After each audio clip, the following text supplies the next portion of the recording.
Bonjour, je suis Saint-Off Benjo, porte-parole au bureau du Premier ministre israélien et je suis là pour vous informer quotidiennement en français sur la situation en Israël. Tzahal continue d'opérer au cœur de Gaza. La nuit dernière, l'armée israélienne a pénétré dans l'enceinte de l'hôpital Shifa et a localisé une salle d'opération militaire du Hamas. Les troupes avaient prévenu l'administration de l'hôpital avant de lancer cette opération et ont livré du matériel médical et des aliments pour bébés. L'opération menée dans l'hôpital a permis de découvrir des armes et des équipements militaires. Tzahal a aussi localisé un centre de commandement et de contrôle de technologies de communication. Ces technologies sont actuellement examinées par les services de renseignement militaires.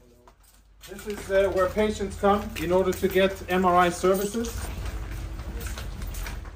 C'est là que les patients viennent pour bénéficier des services d'IRM. Nous sommes maintenant, comme vous pouvez le constater, dans une salle de soins d'IRM. Je ne sais pas quand elle a été utilisée pour la dernière fois, mais il s'agit bien d'un appareil d'IRM. Et si vous voulez bien me suivre, derrière l'appareil, je vous montrerai ce que nos troupes ont découvert.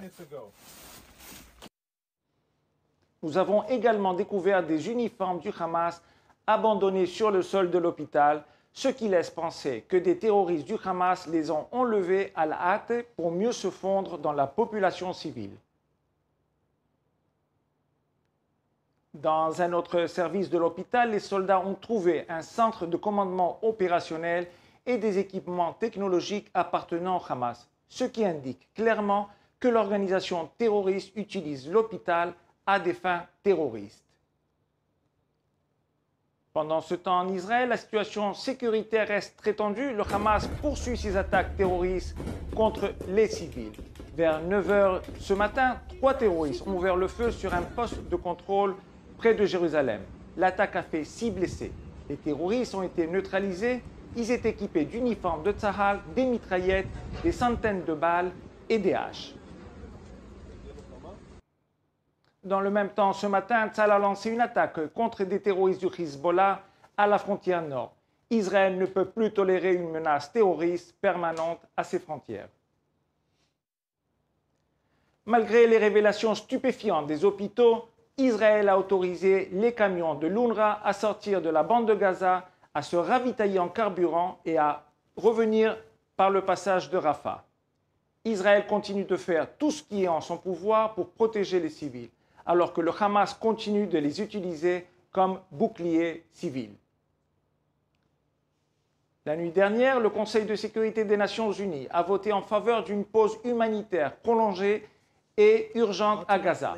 Les États-Unis, la Russie et le Royaume-Uni, qui ont tous les trois le droit au veto, se sont abstenus lors du vote de la résolution. Alors que l'ONU exige des pauses humanitaires, Israël, pour sa part, réitère son appel humanitaire à la libération inconditionnelle de tous les otages et à la fourniture de soins médicaux appropriés pendant leur captivité. Ces appels sont restés lettre morte aussi bien du côté de la Croix-Rouge que celui de l'UNICEF. Catherine Russell, directrice générale de l'UNICEF, a manqué un rendez-vous prévu avec des enfants israéliens rescapés de la massacre. En revanche, elle a préféré rencontrer des enfants gazaouis. Il semble que l'UNICEF se préoccupe de tous les enfants, sauf des enfants israéliens. Et même les nourrissons israéliens semblent abandonnés par l'UNICEF car, selon nos informations, une otage aux mains du Hamas a accouché ces derniers jours.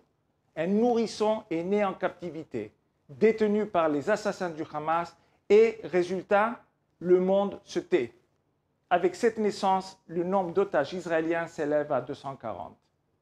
Le silence du monde a poussé Avidan Friedman, rabbin et éducateur, à entamer une grève de la faim.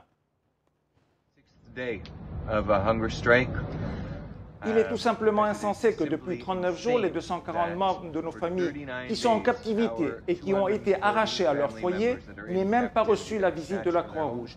Ni la Croix-Rouge, ni l'UNICEF, c'est totalement insensé. Je vous en conjure, ne restez pas silencieux. Comme toujours, nous sommes à votre disposition 24 heures sur 24 pour répondre à vos questions aux coordonnées affichées à l'écran. Nous vous remercions de votre attention et vous souhaitons un bon week-end.